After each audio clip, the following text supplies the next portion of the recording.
Good evening सभी लोगों को, वेरी वेरी गुड इवनिंग। तो आज अपनी क्लास अपन फिर से शुरू कर रहे हैं और आज की जो अपनी क्लास है वो टोपोग्राफी की आखिरी क्लास है। इसके अंदर आज अपन टोपोग्राफी ख़त्म कर देंगे। तो आज की जो अपनी क्लास है उसके अंदर अपन बात करेंगे ओशन डीप की। अपन ने पहले जो ओशन की बात की थी वो अपन ने करी थी कोस्ट लाइन के ऊपर क्या क्या बनता है, जैसे डाल्मेशन है या रिया है, ये मैं आपको पहले बता चुका हूँ। तो ओशन के अंदर क्या क्या चीज़ होती हैं वो मैं आज आपको अच्छे तरीके से क्लियर कर दूंगा। तो आज जो मैं जो समझाना चाह रहा हूँ आपको वो गौर से देखिएगा, एंड तक देखिएगा, तो इससे आखिरी में आपको बिल्कुल अच्छे तरीके से समझ में आ जाएगा। तो आज अपन टोपोग्राफी के अंदर बात करते हैं रिलीफ की।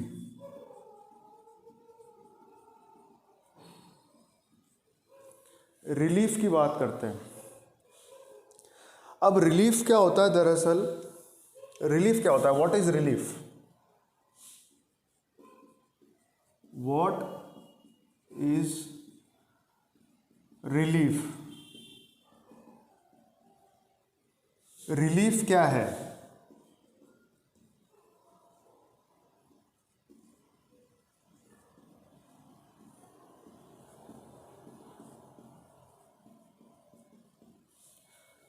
सबसे बड़ा क्वेश्चन है कि रिलीफ होता क्या है। तो रिलीफ दरअसल वो होता है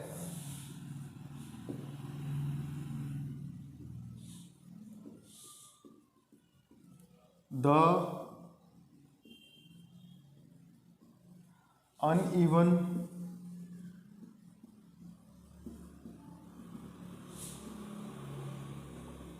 surface of the earth is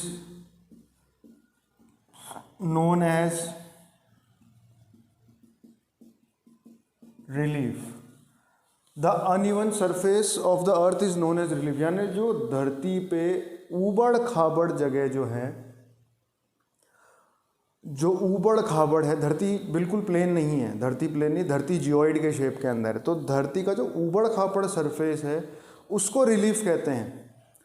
पर व्हाट इज टोपोग्राफी? टोपोग्राफी क्या है?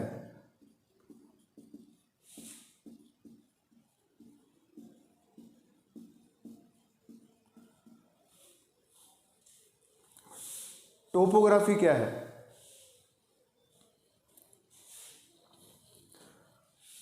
द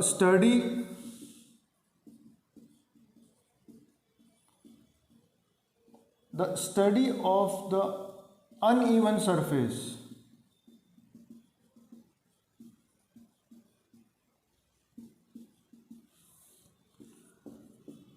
of the earth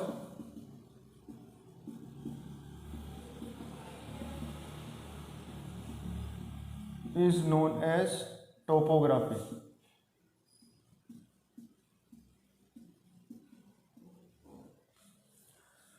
पर वो जो ऊबड़ खाबड़ जो धरती की स्थिति है, जो ऊबड़ खाबड़ है, जो रिलीफ है, उसकी जो पढ़ाई होती है उसको हम टोपोग्राफी कहते हैं। उसको हम टोपोग्राफी कहते हैं। तो अब ये रिलीफ जो है, अच्छा, रिलीफ हिंदी इंग्लिश एक ही होता है। हिंदी में भी रिलीफ ही बोलते हैं, इंग्लिश में भी रिलीफ ही बोलते हैं।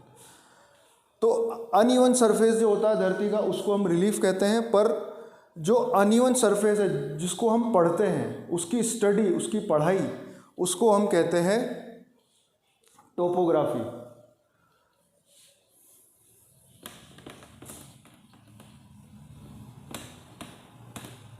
चलिए अब आगे की बात करते हैं। अब रिलीफ जो है ना, रिलीफ वो तीन तरह की होती है। रिलीफ जो है वो तीन तरह की होती है।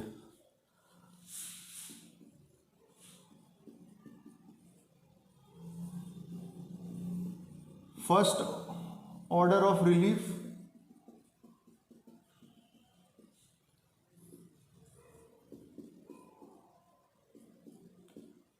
सेकेंड ऑर्डर ऑफ रिलीफ और थर्ड ऑर्डर ऑफ रिलीफ। ये रिलीफ की पढ़ाई जो है ये 3 तरीके की होती है, इसको 3 तरीके में डिवाइड किया हुआ है, 3 तरीके में इसको विभाजित किया हुआ है रिलीफ को। तो अब फर्स्ट ऑर्डर ऑफ रिलीफ जो है, फर्स्ट ऑर्डर ऑफ रिलीफ के अंदर क्या आता है,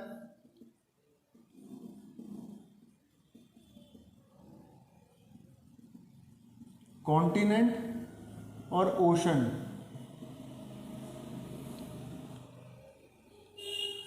हिंदी में कहते हैं इसको महाद्वीप,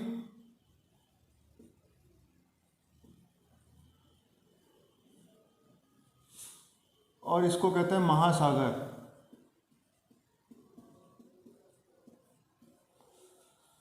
तो फर्स्ट ऑर्डर ऑफ रिलीफ के अंदर महाद्वीप और महासागर आते हैं। सेकंड ऑर्डर ऑफ रिलीफ के अंदर आता है mountain,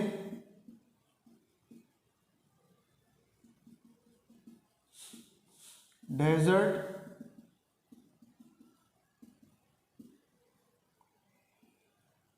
plane, mountain, desert, plain, mountain, desert और एक्सेट्रा। मतलब इसके अंदर माउंटेन है, डेजर्ट है, प्लेन है, एक्सेट्रा। इसको हम हिंदी के अंदर बोलेंगे पहाड़, रेगिस्तान, और इसको बोलेंगे पठार।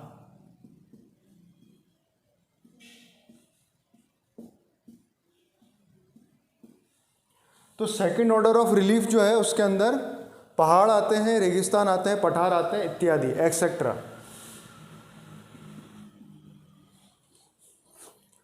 पर थर्ड ऑर्डर ऑफ रिलीफ जो है, थर्ड ऑर्डर, अच्छा मैं एक चीज बताता चलूं, टोपोग्राफी को हिंदी में कहते हैं स्थलाकृति। स्थलाकृति याद रखना, क्योंकि मैं बताना भूल गया था, तो मैं अभी कह दूं, टोपोग्राफी को, रिलीफ को हिंदी में रिलीफ ही कहते हैं और टोपोग्राफी को हिंदी के अंदर कहते हैं स्थलाकृति। तो थर्ड ऑर्डर ऑफ रिलीफ जो है, थर्ड ऑर्डर ऑफ रिलीफ के अंदर वो चीज़ें आती है जो कि इरोजन से बनी है और डिपोजिशन से बनी है।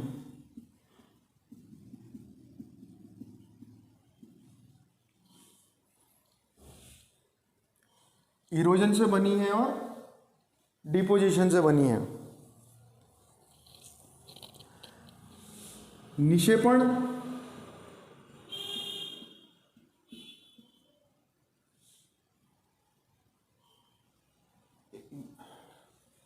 निक्षेपण और इसका अभी मैं बताता हूं आपको हिंदी क्या होती है। तो बेसिकली इरोजन का मतलब एक तरीके से अपन इसको निक्षेपण, इसको हिंदी में छोड़ भी दे तो इरोजन का मतलब होता है कटाव, जिसको काटना। कोई भी चीज किसी चीज से कट के बनती है वो, और डिपोजिशन यानी जमाव, कहीं यहाँ पे कोई चीज जमा हो जाती है। इरोजन मतलब काटना, इरोजन मतलब काटना, और डिपोजिशन मतलब जमा करना। जैसे आज पानी है तो पानी जो है वो काटेगी भी और जमा भी करेगी, काटेगी भी और जमा भी करेगी। तो अपन जो पढ़ रहे हैं, अपन जो अभी तक टोपोग्राफी पढ़ रहे हैं, वो अपन पढ़ रहे हैं स्थलाकृति जो पढ़ रहे हैं वो अपन पढ़ रहे हैं थर्ड फेज ऑफ रिलीफ। अभी अपन ने फर्स्ट और सेकंड ऑर्डर को तो छुआ ही नहीं है, अभी अपन खाली थर्ड फेज ऑफ रिलीफ ही पढ़ रहे हैं। इसके अंदर आता है इरोजन और डिपोजिशन। अब अपना जब रिलीफ आपको क्लियर हो चुका है तो अपन इसके आगे की बात करते हैं। तो फर्स्ट ऑर्डर ऑफ रिलीफ के अंदर आते हैं महाद्वीप, महासागर। सेकेंड ऑर्डर ऑफ रिलीफ के अंदर आते हैं पहाड़, रेगिस्तान या पठार। और थर्ड ऑर्डर ऑफ रिलीफ के अंदर आते हैं इरोजन या डिपोजिशन। मतलब कोई भी चीज़ जो प्रकृति द्वारा काट के बनाई गई है, या कोई भी चीज़ जो प्रकृति द्वारा ला करके, इकट्ठा करके, जमा करके कोई चीज़ बना गई है, वो होता है डिपोजिशन। तो ये अपन थर्ड ऑर्डर ऑफ रिलीफ पढ़ रहे हैं। अब अपन बात करते हैं, अब अपन बात करते हैं कि भाई समुद्र का जो किनारा होता है, समुद्र का जो किनारा होता है उसके अंदर क्या क्या चीज़ें बनती हैं इरोजन की वजह से। कटाव की वजह से या पानी के काटने की वजह से समुद्री किनारे में क्या क्या चीज़ें बनती है।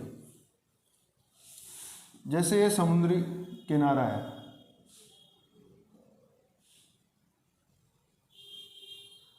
ये आपकी कोस्ट लाइन है, या इसको हम कह सकते हैं तट।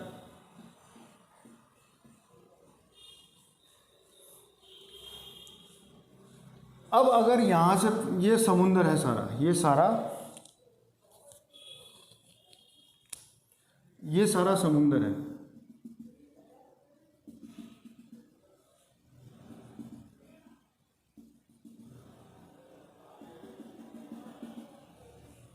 ये सारा समुद्र है। अब सीधी सी बात है कि ये समुद्र है, तो अब ये समुद्र इससे टकराएगा। अब जब इससे टकराएगा और अगर छोटी सी लाइन अंदर ऐसे बनती है, छोटा सा खड्डा होता है ऐसे अंदर, और इसके अंदर पानी भर जाता है, इसके अंदर पानी भर जाता है।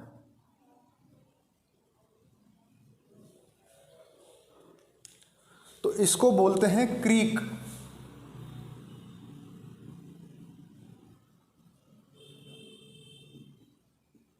क्रीक। अच्छा, क्रीक को हिंदी में भी क्रीक ही कहते हैं और इंग्लिश में भी क्रीक ही कहते हैं। तो ये बात ध्यान रखना, हिंदी में भी इसको क्रीक ही कहते हैं, इंग्लिश में भी इसको क्रीक ही कहते हैं।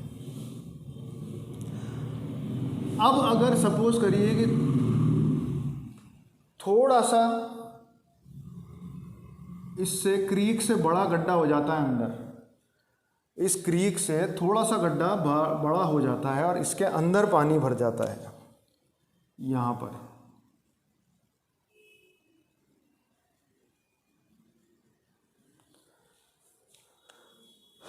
तो इसको हम बोलेंगे गल्फ।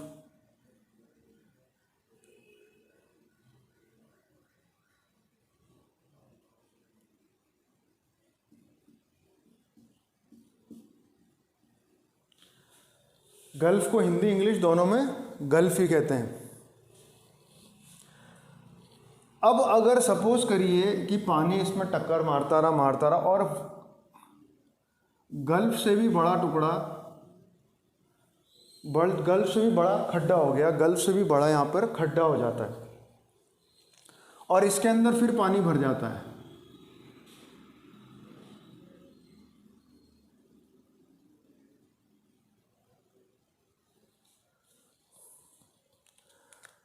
तो इसको बोलेंगे हम बे।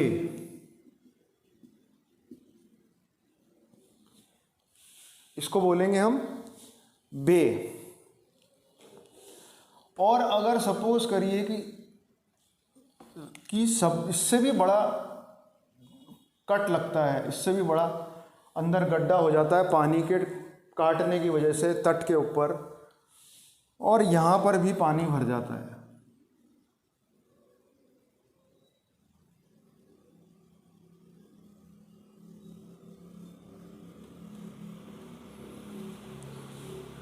तो इसको हम बोलेंगे बाइट।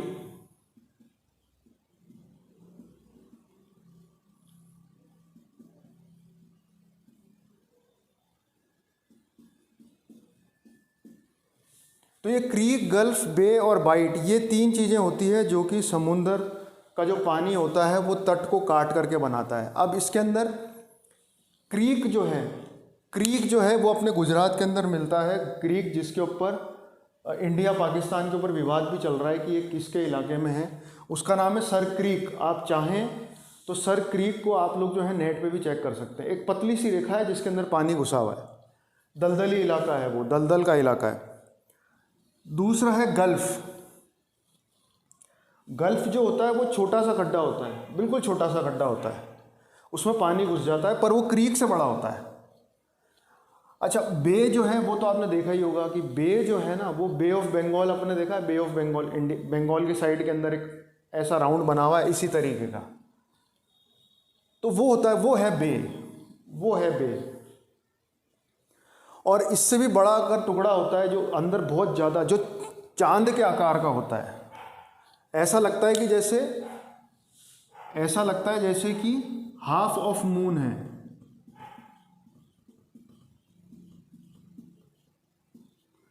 ऐसा लगता है जैसे आधा चांद होता है ना, आधा चांद या उल्टी नाव, बड़ी उल्टी नाव, उस तरीके का लगता है वाइट ये।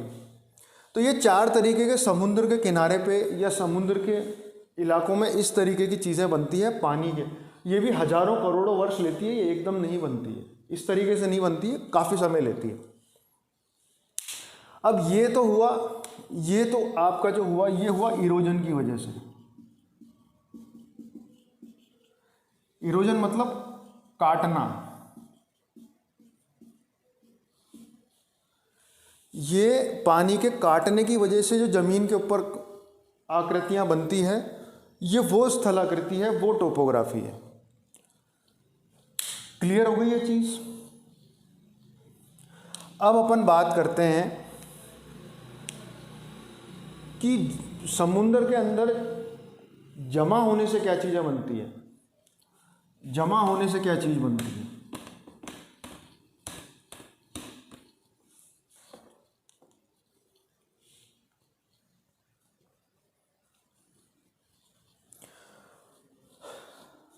अब सपोज करिए ये आपका तट है, ये आपका तट है। अच्छा, मैंने आपको बताया था कि नदियां जो हैं, जो कि पहाड़ों से होते हुए समुद्र में गिरती हैं, वो अपने साथ के अंदर कचरा लेके आती हैं, कचरा, बहुत सारा कचरा, और वो कचरा समुद्र में गिरता है। अच्छा, वो कचरा किसका होता है? सिल्ट का बना हुआ होता है। सिल्ट होती है, सारा कचरा पत्थरों का, इसका मलबा जो होता है मिट्टी से लेके, वो सिल्ट होती है जो कि समुद्र में गिरती है। अब आपका ये समुद्र है,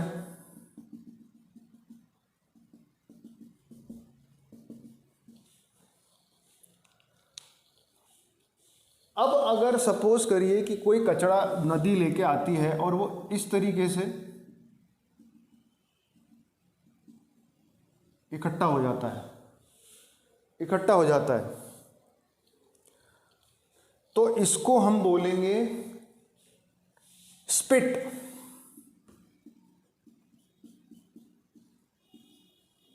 स्पिट।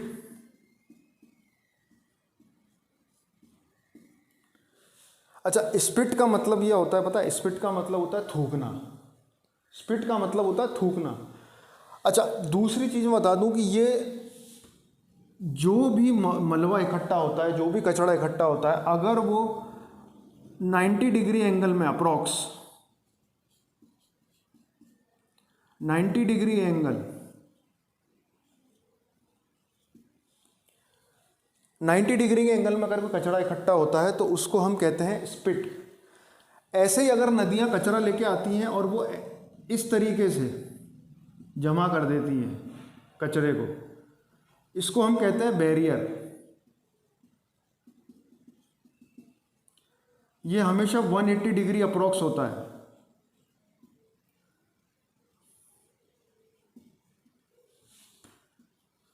अब इसको याद रखने का मैं सिंपल सा तरीका बताता हूँ। स्पिट जो होती है इसको, उसका मतलब होता है थूकना। अब ऐसे अपन पान खाते हैं या अपन गुटखा खाते हैं, गुटखा आप थूकोगे पुच पुच तो वो 90 डिग्री के एंगल में ही गिरेगा। स्पिट मतलब थूकना, थूकोगे 90 डिग्री के एंगल में गिरेगा। जैसे यहाँ से किसी ने थूका तो ये 90 डिग्री पे गिरा, यहाँ थूका 90 डिग्री पे गया। ये याद करने का तरीका है। बैरियर और स्पिट, इनको हिंदी इंग्लिश में बैरियर और स्पिट ही बोला जाता है। बैरियर और स्पिट को हिंदी इंग्लिश में बैरियर स्पिट ही बोला जाता है। अब ये बैरियर है, बैरियर मतलब गतिरोध, इसको हिंदी में गतिरोधक भी कहते हैं, या इसको हम कहते हैं रोधक।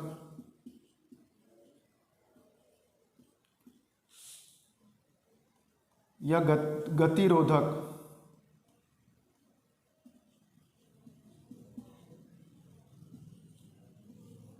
और हिंदी में इसको बैरियर भी कहेंगे, बैरियर भी आता है कई एग्जाम के अंदर। तो बैरियर का मतलब होता है रोकना।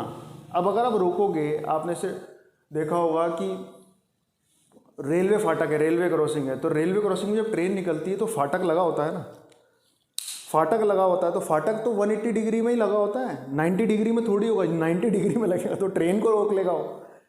ट्रेन को थोड़ी रोकना है, इंसानों को रोकना है, तो वो 180 डिग्री में होगा। तो ये बैरियर गतिरोधक हमेशा 180 डिग्री में होता है, ये याद करने का तरीका है। और स्पीड जो होता है थूकना, वो हमेशा 90 डिग्री के एंगल में होता है। तो चलिए ये अपनी चीज़ क्लियर हो गई है। अब अपन मेन चीज़ के ऊपर आते हैं, मेन चीज़ के ऊपर आते हैं। अब असली चीज़ तो अब शुरू हुई है, मज़ेदारी वाली बात।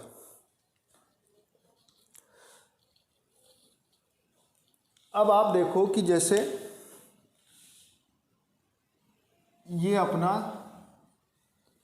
तट है, ये अपना तट है। तट के ऊपर बनने वाली हर चीज़ मैं आपको बता चुका हूँ पहले से ही तट के ऊपर बनने वाली हर चीज़ बता चुका हूँ मैं आपको। तो क्लिफ क्या होती है, डालमेशन कोस्ट क्या होता है, रिया कोस्ट क्या होता है, ये मैं आपको पहले ही बता चुका हूँ। अब जब तट पे से ये जो हिस्सा है यहाँ तक का, ये अपन समुद्र के अंदर की स्थलाकृति की बात कर रहे हैं। समुद्र के अंदर की स्थलाकृति की, जो समुद्र के अंदर बनी हुई है, अपन उसकी बात कर रहे हैं। तो इसको हम बोलते हैं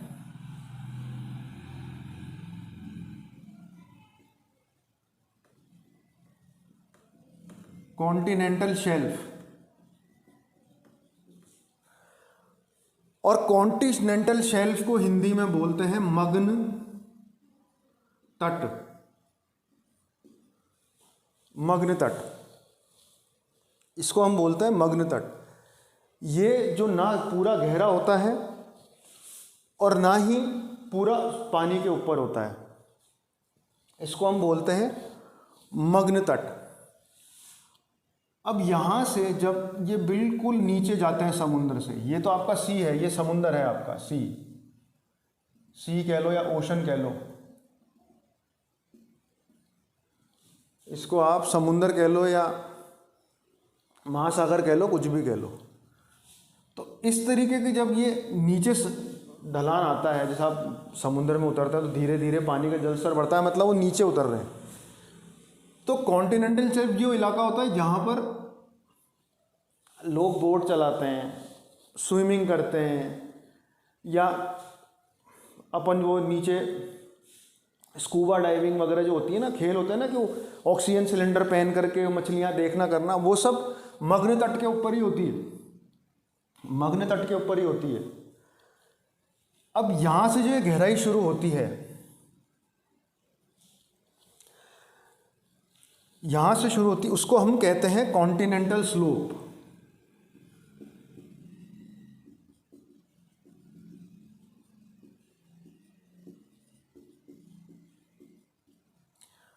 कॉन्टिनेंटल स्लोप, इसको हम हिंदी में कहते हैं मग्न ढाल।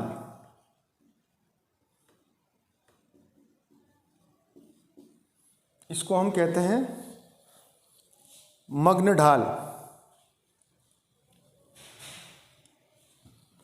समझ में आ गया? इसको हम कहते हैं मग्न ढाल। बिल्कुल समुद्र के पैंदे में जाता है ये, बिल्कुल ढाल। अब यहां से जब इसका पैंदा आता है तो यहाँ पे बिल्कुल समुद्र जो ख़त्म हो जाता है, तो इसको हम कहते हैं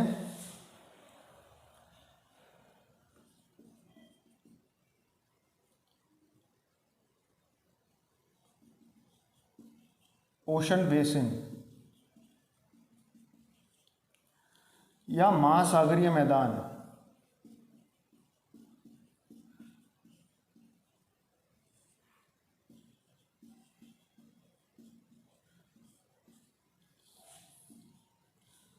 ये बिल्कुल तल आ जाता है, बिल्कुल तल, ये बिल्कुल तल आ जाता है। अच्छा, यहाँ से और यहाँ तक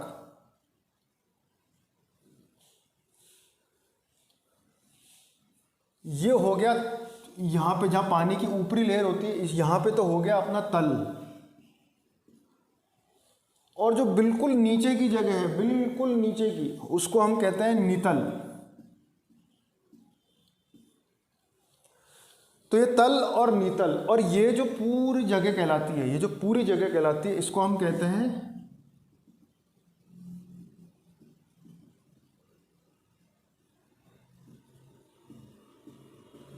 इसको हम बेंथिक जोन भी कहते हैं। बेंथिक, हिंदी में भी इसको बेंथिक ही कहते हैं, बेंथिक जोन। अचल होता क्या है, आज जैसे अपने ऑक्सीजन सिलेंडर पहन करके नीचे उतर के स्कूबा डाइविंग करते हैं, मछलियाँ देखते हैं, तो आपको क्या लगता है वो यहाँ तक उतरते होंगे? ये बिल्कुल पॉसिबल नहीं है। क्यों? क्योंकि ऑक्सीजन सिलेंडर पहन के कोई इतना नीचे उतरेगा तो इतने पानी का प्रेशर रहेगा, वो जिंदा ऊपर निकल ही नहीं सकता है, वहीं मर जाएगा, वहीं ख़त्म हो जाएगा। अब आप सोचो, जैसे अब इसमें हज़ारों गैलन पानी का दबाव रहता है। अब आप सोचो कि अगर आप खड़े और अपने ऊपर 2 बाल्टियाँ भर के रखो तो आपको कितना दबाव लगेगा। 2 बाल्टियाँ भर के रखो अपने सर पे, वो औरतें आती हैं ना घड़े भर के कुएँ से, उनके सर पे कितना भार रहता है। तो आज इतने करोड़ों गैलन पानी अगर कोई नीचे आ जाए, उसका इतना भार वो सहन ही नहीं कर पाएगा, उसकी नसें फट जाएगी। तो ये जितने भी पानी के अंदर मछलियाँ देखते हैं, वो करते हैं, जितने भी नौटंकियाँ करते हैं ना, वो सब कॉन्टिनेंटल शेल्फ है ना, मग्न तट पर ही करते हैं। अच्छा, बेंथिक जोन के अंदर जितने भी मछलियाँ होती हैं, इनमें ऐसी पावर होती है कि वो समुद्र का इतना प्रेशर हैंडल कर सकती है। तो इनको बेंथिक एनिमल्स भी कहा जाता है। बेंथिक एनिमल्स भी कहा जाता है इनके यहाँ जो मछलियाँ होती है। इनके यहाँ जो मछलियाँ होती है उनको बेंथिक एनिमल्स भी कहा जाता है, बेंथिक क्रिएचर भी कहा जाता है, या बेंथिक जानवर भी कहा जाता है। तो सबसे पहले ये कॉन्टिनेंटल शेल्फ आ गया, तट आ गया, तट के बाद में ये बिल्कुल खड़ी ढाल आ गई, बिल्कुल खड़ी ढाल। ढाल के बाद में अपना महासागरीय मैदान या ओशन बेसिन आ गया। अब ऐसा नहीं है कि समुद्र के अंदर गड्ढे नहीं होते हैं, कि यार ऊपर तो अपन देखा है धरती के ऊपर जहाँ अपन चलते हैं वहाँ तो खड्डे खोपचे होते हैं, पर पानी के अंदर खड्डे खोपचे नहीं होते। ऐसा नहीं है, पानी के अंदर भी खड्डे खोपचे होते हैं। तो जब यहाँ से अपन आगे चलेंगे तो इस तरीके से खड्डे होते हैं।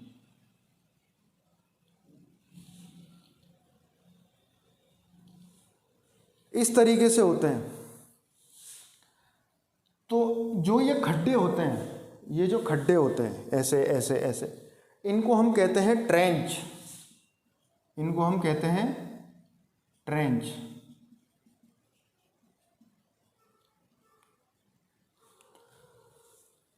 ट्रेंच या हिंदी में कहते हैं द्रोणी।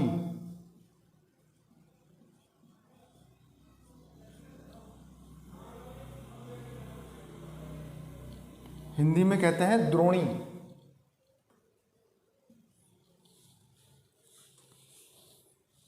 हिंदी में कहते हैं द्रोणी, इंग्लिश में कहते हैं ट्रेंच। एक साथ कई सारे गड्ढे हैं, वो ट्रेंच हैं। अब जैसे दुनिया की सबसे फेमस ट्रेंच जो है वो है मरियाना ट्रेंच।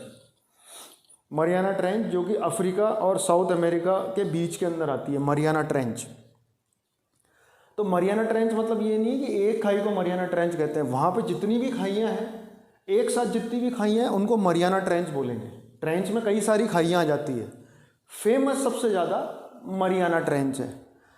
अब मरियाना ट्रेंच जो है उसकी सबसे गहरी खाई जो है, उसकी सबसे गहरी ट्रेंच है या उसकी सबसे गहरी द्रोणी जो है,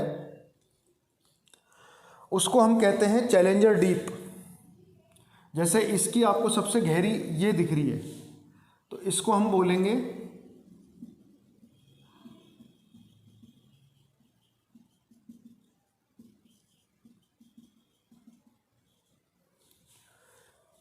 चैलेंजर डीप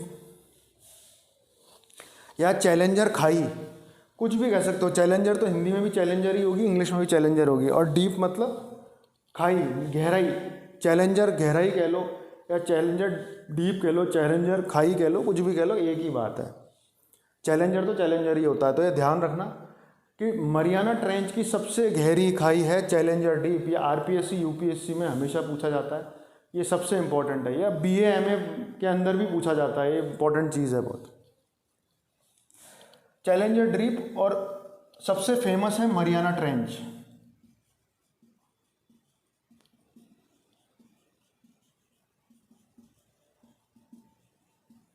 मरियाना ट्रेंच या मरियाना द्रोणी।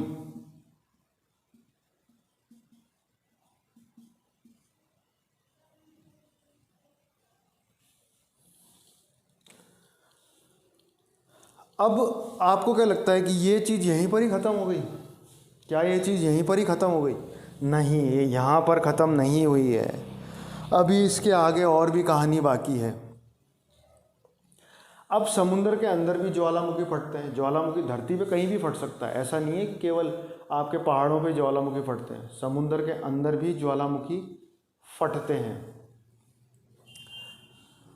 अच्छा, पर मैं आपको बताता हूँ कि ये मरियाना ट्रेंच, ये जो चैलेंजर डीप है, चैलेंजर डीप है, ये कितनी गहरी है?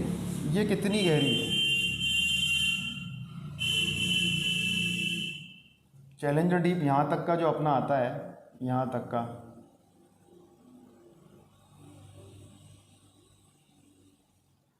ये कितनी गहरी है?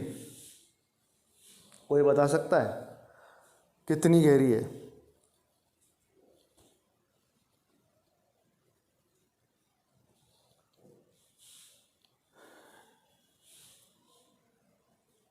ये करीब करीब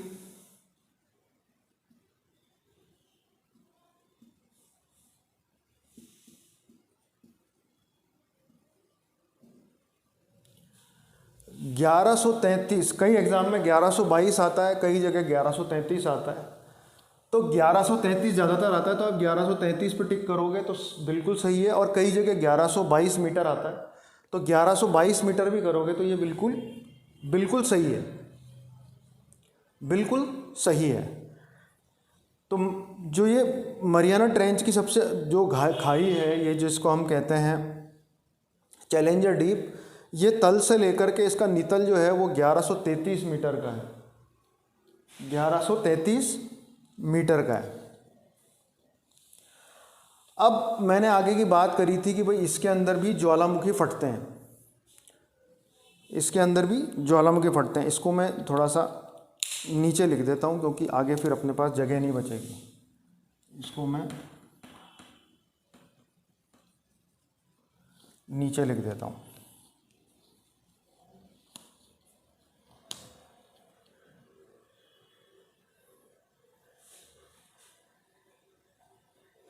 इसका लिख देता हूँ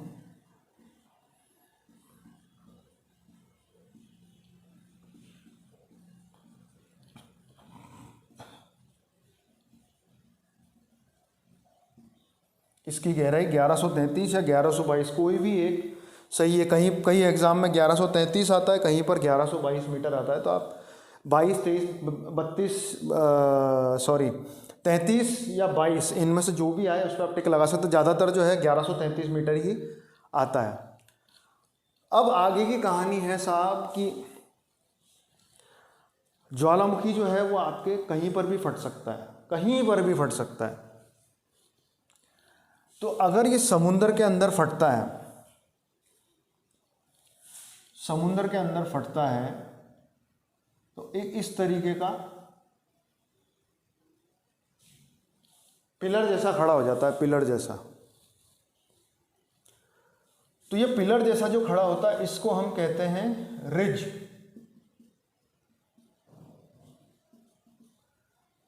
इसको हम कहते हैं रिज, हिंदी में कहते हैं कटक।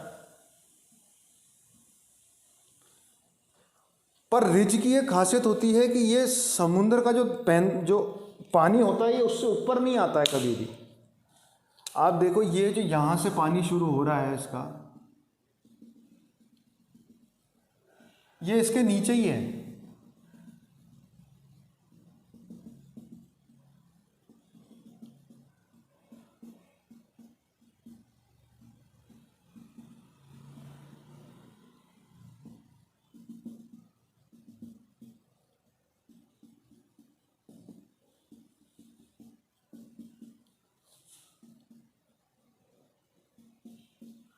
ये इसके नीचे ही है। और दुनिया की सबसे फेमस रिज या सबसे फेमस जो कटक है वो है मिड ओशियानिक रिज। मिड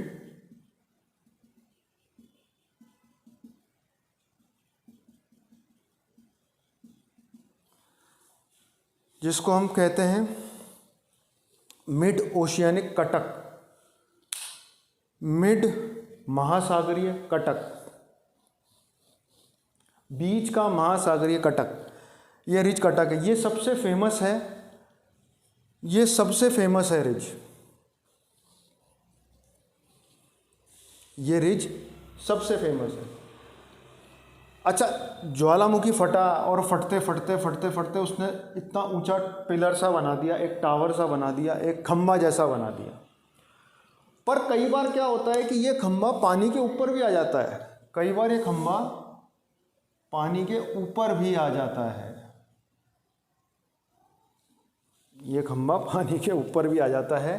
ज्वालामुखी अगर फटता है धीरे धीरे मलबा इकट्ठा होता रहता है और ये ऊपर तक आ जाता है। तो ये पानी तो रह गया नीचे,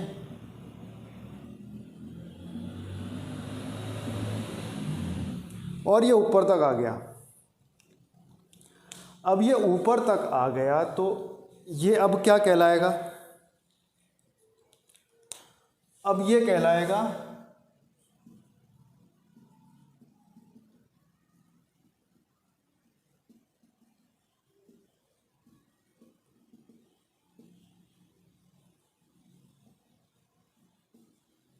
ओशन पीक, ये ओशन पीक कहलाएगी। जो रिज पानी से बाहर या जो कटक पानी से बाहर आ जाती है उसको हम कहते हैं ओशन पीक, या हम कहते हैं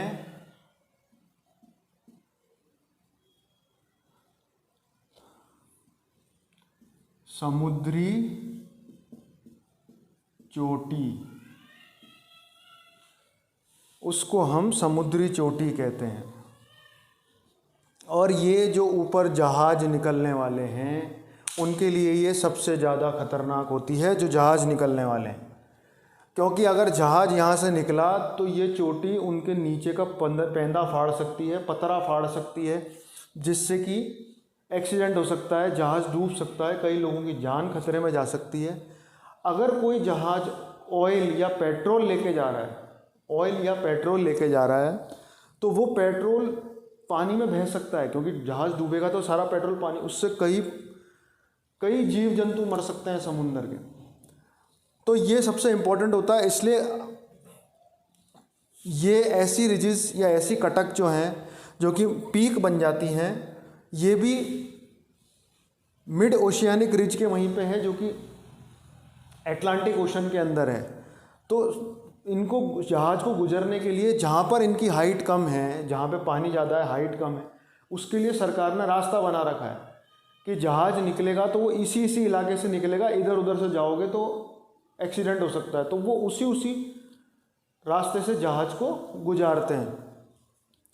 तो ज्वालामुखी फटने से कोई रिज अगर पानी के अंदर बनता है या कोई कटक पानी के अंदर खंबे जैसा बनता है तो उसको हम कहते हैं रिज या कटक। मिड ओशियानिक रिज सबसे फेमस है अटलांटिक ओशन के अंदर। और अगर ये एक ऐसा कोई कटक पानी के बाहर निकल जाता है तो उसको हम कहते हैं ओशन पीक या समुद्री चोटी। इसके अलावा एक सबसे महत्वपूर्ण चोटी इस तरीके की चोटी जो है वो कहाँ पर है? कोई बता सकता है कहाँ पर है सबसे महत्वपूर्ण चोटी? सबसे महत्वपूर्ण चोटी जो है, जो मोस्ट इम्पॉर्टेंट एग्जाम्पल है इसका, एक तरीके का उदाहरण जो मैं दे रहा हूँ आपको, वो है हवाई के अंदर।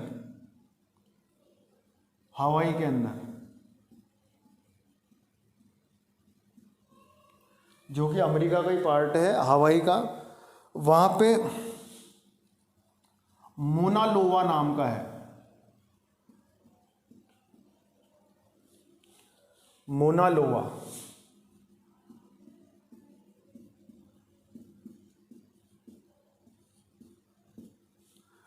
मोना लोवा नाम की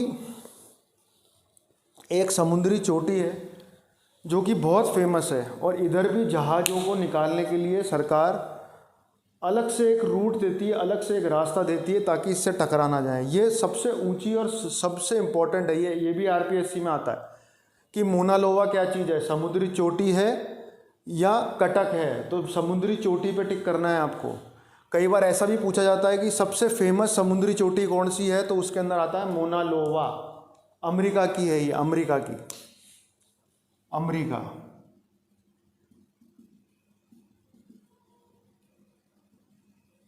अमेरिका की है। समझ में आई बात? ये चीज़ पूरी समझ में आ गई? गौर से देख लीजिए इसको। ये कॉन्टिनेंटल शेल्फ है ऊपर वाला, उसके बाद में स्लोप, ये ढाल आती है, मग्न ढाल, मग्न तट, उसके बाद में आता है ओशन बेसिन, महासागरीय मैदान, उसके बाद में खाई आ जाती है जिसको हम ट्रेंच कहते हैं, द्रोणी जिसको मरियाना ट्रेंच जो है वो सबसे फेमस है अटलांटिक ओशन के अंदर। उसके बाद में आगे जा कर के अगर समुद्र में ज्वालामुखी फटते हैं तो इस ज्वालामुखी फटने से अंदर से जो चीज़ें निकलती हैं उनके इकट्ठा होने से इस तरीके की चोटी जैसी बन जाती है, चोटी या पिलर जैसा बन जाता है। पिलर जैसी जो होती है उसको हम कहते हैं रिज या कटक। ये सबसे फेमस है मिड ओशियानिक रिज, ये भी सबसे फेमस है अटलांटिक ओशन के अंदर। अगर ये कोई भी कटक जो पानी से बाहर निकल जाता है उसको हम कहते हैं ओशन पीक, समुद्री चोटी। और ये समुद्री चोटी सबसे फेमस कहाँ की है? हवाई, मोना लोवा नाम की चोटी है, मोना लोवा नाम की चोटी है, ध्यान रखना। मोना लोवा ये भी अमेरिका की है, हवाई द्वीप के ऊपर है, हवाई द्वीप के ऊपर। ठीक है, यहाँ तक समझ में आ गया? अब अपन बात करते हैं पेट्रोल की, कि पेट्रोलियम कहाँ कहाँ निकलता है, पेट्रोलियम कहाँ कहाँ निकलता है, अपन इसकी बात करते हैं।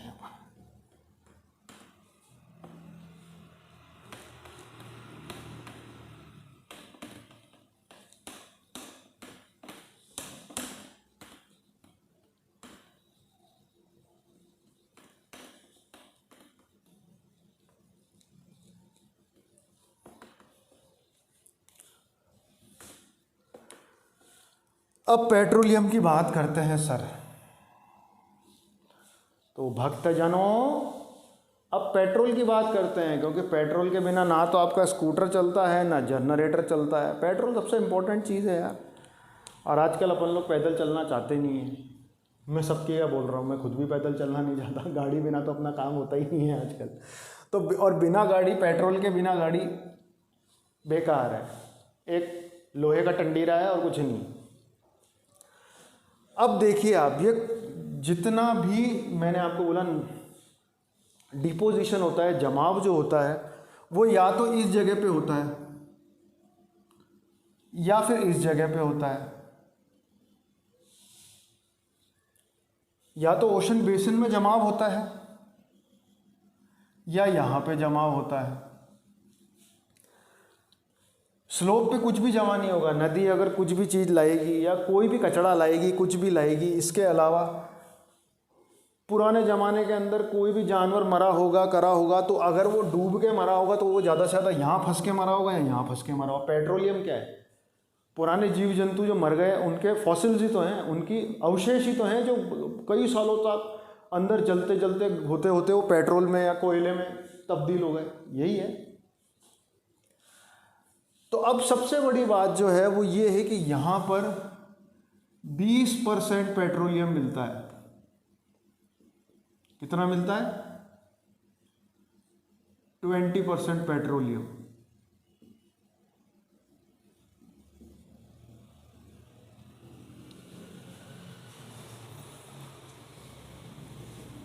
और यहाँ पर मिलता है 80% पेट्रोलियम।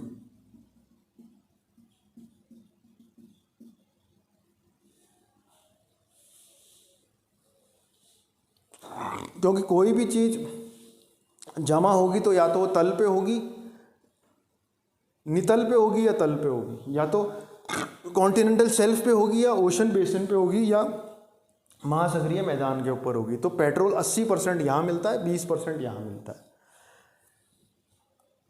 अब होता क्या है, पेट्रोल निकालते कैसे हैं? पेट्रोल निकालते कैसे हैं ये मैं आपको बताता हूँ। पेट्रोल किस तरीके से निकाला जाता है।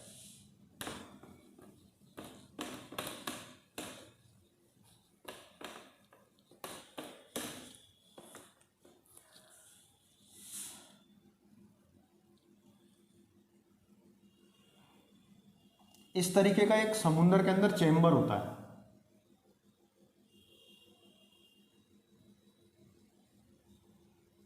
इस तरीके का एक ऑयल चेम्बर होता है।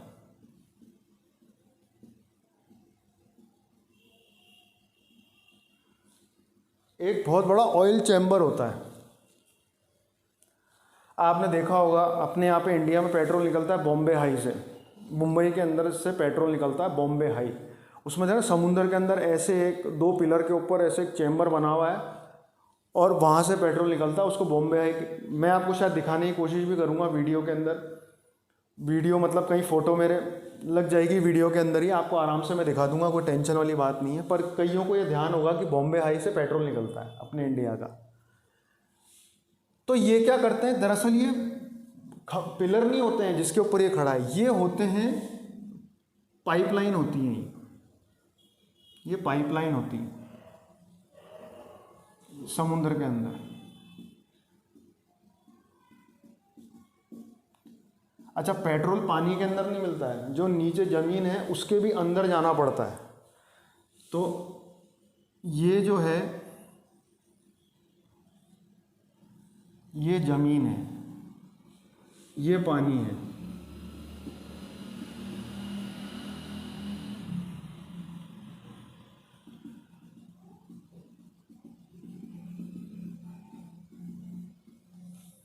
ये ज़मीन है। अब ये क्या करते हैं, ये यहाँ पर है पेट्रोल।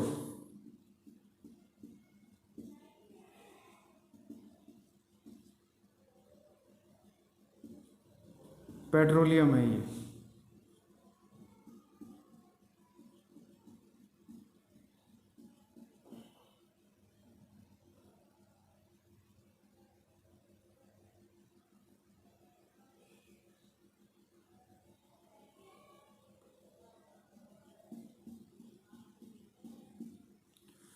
अब ये क्या करते हैं कि यहाँ से इन पाइप से देते हैं एयर प्रेशर।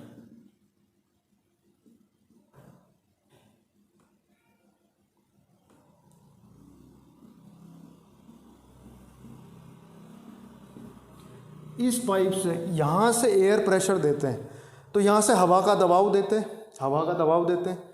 यहाँ पर बहुत ज़्यादा प्रेशर बनता है तो पेट्रोल कहीं तो भागेगा ना। तो जब यहाँ भागेगा तो इस पाइप से ये पेट्रोल ऊपर आना शुरू होता है, यहाँ से ये ऊपर आना शुरू होता है।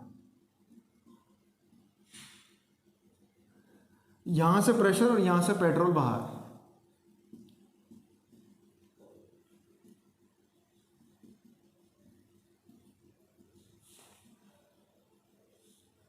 तो यहाँ से एयर प्रेशर देते हैं, यहाँ से ये एयर प्रेशर की वजह से पेट्रोल में हलचल होती है। पेट्रोल में जब हलचल होती है एयर प्रेशर की वजह से, तो ये यहाँ से पेट्रोल इस पाइप से निकल के बाहर, और यहाँ पर ये होती है टंकी। एक टंकी होती है जिसके अंदर पेट्रोल भरता रहता है, भरता रहता है, भरता रहता है। जब ये पूरी टंकी भरती है तो एक जहाज आता है बड़ा सारा, उसके अंदर पेट्रोल खाली किया जाता है और वो ले जाता है पेट्रोल को, और ये टंकी वापस खाली होती है और फिर वही प्रोसेस शुरू हो जाता है, एयर प्रेशर देना और एयर यहाँ से पेट्रोल निकालना। अब एक इम्पॉर्टेंट चीज़ और होती है, इसकी भी सर्विस होती है। ये जो ऊपर की टंकी और ऊपर जो सारा इंसान लोग इंजीनियर वगैरह रहते हैं, ये पूरा इलेक्ट्रॉनिक सिस्टम जो होता है चेम्बर का, ये चेम्बर की भी सर्विसिंग होती है। तो जब ये चेम्बर की सर्विस होती है तो ये पाइप को यहाँ से बंद कर देते हैं, यहाँ से बंद कर देते हैं, यहाँ से बंद कर देते हैं, इसको यहाँ से बंद कर देते हैं। फिर ये चेम्बर उठ के जाता है, इसकी सर्विस होती है, ये वापस आता है और फिर इसको वापस लगा दिया जाता है। नहीं तो क्या होगा कि पेट्रोल निकलता रहेगा, एयर जाती रहेगी, पेट्रोल निकलता रहेगा और समुद्र में कई जीव मर सकते हैं। तो बॉम्बे हाई जो है ना, वो इसका सबसे अच्छा एग्जाम्पल है अपने इंडिया के अंदर जो पेट्रोल निकालता है। अब सबसे बड़ी बात जो है वो ये है कि मैंने आपको बताया था कि भाई ये है कॉन्टिनेंटल शेल्फ, ये स्लोप, और ये है आपका ओशन बेसिन,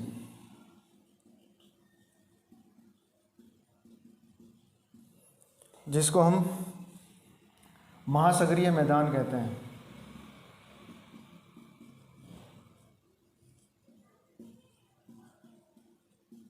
महासागरीय मैदान, ये मग्न तट,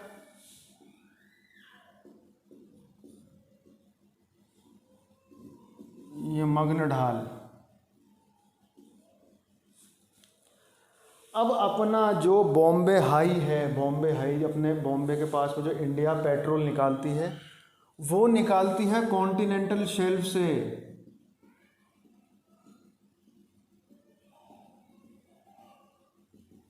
ये हमेशा क्वेश्चन पूछा जाता है कि बॉम्बे हाई जो है, जो पेट्रोल निकालता है इंडिया का, वो कहाँ से निकालता है? मग्न तट पे से निकालता है या महासागरीय मैदान से निकालता है?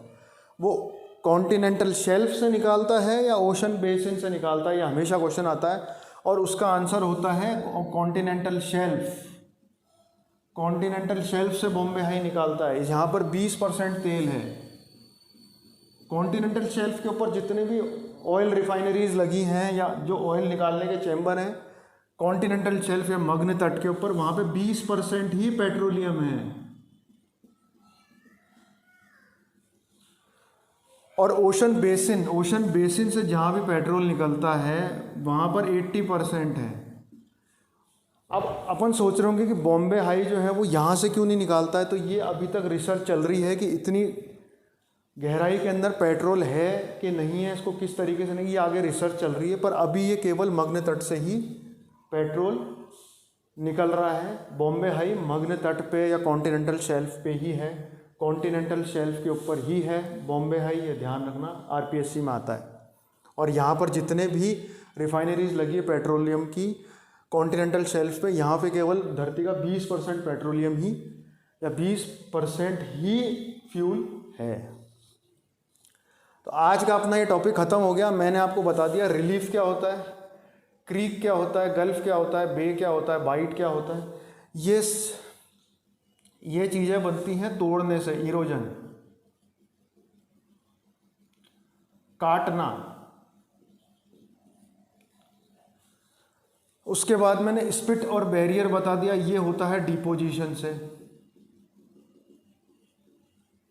इसका मतलब है जमा करना।